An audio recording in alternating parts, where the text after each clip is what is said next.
Right, let's find out what it is to be a small business owner and just exactly how to go about it. What is important, of course, is communication. If you don't have the right communication, then the business suffers, of course. It tanks, and then it becomes the case of had I known. So to prevent had I known to become the mantra of the business that was supposed to get to the top and then provide jobs for other people. We're going to talk with Amaka Bobby-Umeano, who is a communications analyst. Thank you very much for coming to join us this fine Thank you so morning. much Communication for and media having me. analyst. Thank you very much. She's looking at on the issues for small business owners, exactly what it means. How is this very important as a small business owner to have the communications right? It's very, very important. In fact, it's key because when you look at the top 5 business skills, you discover that public speaking is on top of the list. Others follow. Others like new product development, writing, time management, sales and marketing. But key point is public speaking. Because at the end of the day, you have to tell your story your own way. And you know, when you take it to the other side, talking about advertising, it's said that doing business without advertising, but I would say without talking about it in this instance, is like winking at a beautiful girl in the dark. You alone know what you are doing, but others don't know because, the girl doesn't even know what you are doing. He's got eye problem. Really? As business owners, we may have the skills of having good public speaking, but we employ people. I'm sure a lot of us have experienced the fact that we enter into a business environment and we are not well spoken to, we're not well addressed by maybe the receptionist or the front desk person. Now, how is it important that every business owner instills this in his or her workers? It's very important because first impression matters. And you hardly get a second chance to make a first impression. So that's why it's important that you train your customer care staff because they are the face of your business. So this is not in terms of coming to stand on a podium or talk on a stage anymore. No. Yes, she is sitting there, but she receives your client first. She interfaces with your public first and foremostly before they meet you. So it pays to invest on your customer care or front desk staff because they go a long way in determining what your clients, your partners, your possible investors think of your business and whether or not they will part with their money on your business. Absolutely, very, very important. Let's go to the investment side of things. I'm sure you get into a number of businesses, small and medium businesses as a consultant, and then you're thinking they don't have the exact communication architecture to take them to the next level. But just some small business, for example, who will say, oh, look, we don't have enough resources, for example, to take us through a communication schedule. What's your thinking around that? Do something about it. Because, okay, I'll give you a typical example. Last week, Friday, I was at a Center for Enterprise Development at Lagos Business School. It was a Women's Enterprise Week. And then small business owners were called upon to give an elevator pitch on their businesses. Big deal. You call it small business, but the truth of the matter is small business is big business. Right. Because you have to convince your investor that, okay, we need to invest in this idea. It's not good enough to have a good idea. Many small business owners have good vision, good product, good background, but negative mindset towards public speaking. And some would say, hey, you know what, I'm an introvert. Forget it. I have to get somebody else to do it. But I always say this is about what you have to do. Many of us are introverts. The truth of the matter is that you meet us backstage, you begin to wonder. But really, you have to do what you have to do. And you are in business to thrive. You are in business to survive. So you have to do the key things. And they have told you that it is the #1 skill you need. Yeah. So what are you waiting for? Why are you passing the buck? It's not necessary because at the end of the day, it will not work well for your business. You are the brand, you are the brand builder, you are the lead generator, you are the lead strategist. So you have to take the bull by the horn. It's not a question of whether you like it or not, it's a question of you having that desire to take your business to the next level. So you have to talk. You have to tell a good story about your package. It's as simple as that. Okay, for people who have these side jobs, of course, we promote a lot of having your own business and not just having one stream of income. And they are really not aware of how to get this good communication tips. What tips would you advise them to maybe getting or having? What are these tips? Yeah, plan appropriately, especially when you know that you have a product. Let's take, for instance, you're doing a product launch, or you just want to invite would-be investors for a dinner. You begin to also take into cognizance that it's not just about, as I said, standing on the stage and talking. It could just be a small talk over a dinner table, standing by the bar. They need you to represent.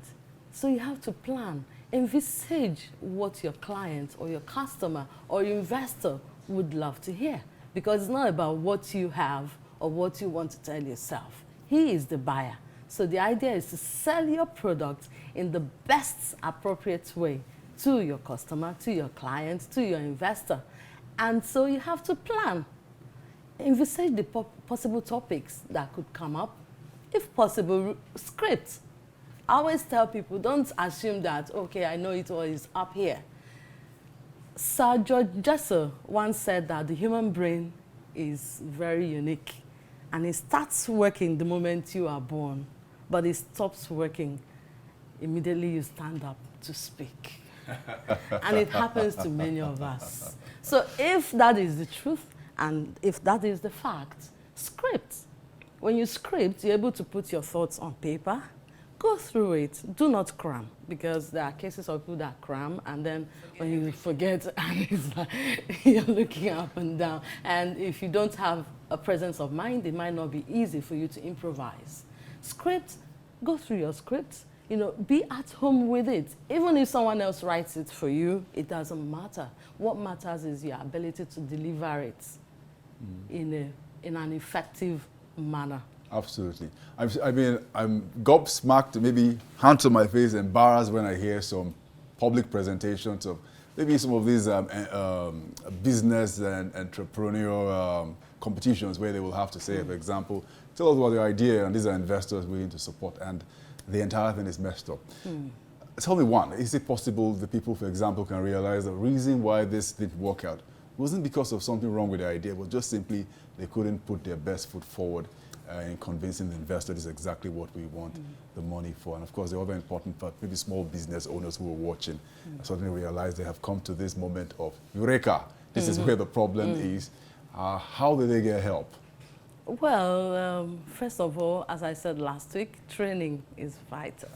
Don't say, in fact, few people are born with the gift of the gap. But the good news is that it's something learnable. It's something teachable. If you are willing to learn, you learn the act of public speaking, you learn how to communicate effectively, you learn how to use your body language positively, because you could be saying one thing and I'm perceiving another from your body posture, gesture, or even eye contact. That's how my face is. Well, then you can say this is not my real face. So. No, but the truth of the matter is that that's why self-discovery is very important. Discover yourself. Who are you? What impression do you think you have on people? There's no harm in even asking friends and family members to analyze you, evaluate you when you are talking. And then some people make use of the mirror. Talk to the mirror. You have to see everything once you're standing before the mirror, except if you decide to deny some facts. So when you're watching yourself in the mirror, you can tell what you're doing wrong or right. And you can also record yourself and play back and be truthful. Evaluate yourself truthfully, and you will see those flaws. And then when you see them, tell yourself that you need to improve on this. It's not a thing of pride, because nobody knows it all. It's about, you know, getting down to nitty-gritty, and then rewire your mind. You know, if you are that type that tends to be negative in thinking, okay, oh, I can't can't talk because if I talk now, they'll criticize me, they'll scrutinize me. And in fact, the truth is that it's as good as being naked when you decide to come out to the public to talk, because everybody's watching you and we are all seeing your faults. And so some people who are negatively inclined, we only think about those negative things. Okay, they will know that I don't have a command of the language in use. They will know that, oh, I have this mannerism of picking my nose or dancing up and down, so I don't have to talk. No. Recharge your mind with positive thoughts. The truth of the matter is that most times your audience wants you to succeed, because for the mere fact that they decided to sit or stand or even leave their home and come to wherever you are giving that address means that they believe that you have something of value for them. So why bring down yourself? So the same goes for business. If your clients had said yes to that invite for you to come and pitch, make the best use of it. Tell yourself that, yes, they believe in you. All you need to do is convince them by being yourself and let your passion show. Because most times passion sells. When you're passionate about your product, about your business, and you have a thorough knowledge of your product, of your subject, believe me, you forget to be afraid of stage fright or whatever it's called. Nerves. So, thank you very, very much. Of course, the only thing to fear, according to FDR, is fear itself. Thank you very much. Amaka, Bobby-Umeano. I think people are always scared about being evaluated. I mean, we got trained in the culture of the daily post-mortem. It was a literal scourging for journalists after every production. There was nothing like... But that's why I say it's a question of pride. You know, when you are down to earth, you know that no human being is perfect. Absolutely. Even when you make a mistake, be the first to laugh at yourself. And people may have no choice than to laugh with you. But when it's too serious and you're larger than life and you're so preoccupied with getting it right, that is when you don't even want to tell yourself the truth. And then you probably push other people to drive your business for you, forgetting that you are the face of your small business and people need to identify you and synchronize you with your business idea. Exactly. Looking forward to the next postmortem. Yeah, sure. Thank you very much, Amaka Bobby-Umeano, so media and communications consultant. Communication tips for small business owners is what we've been talking about this morning. We're going to take a quick break and we'll come back. The show continues.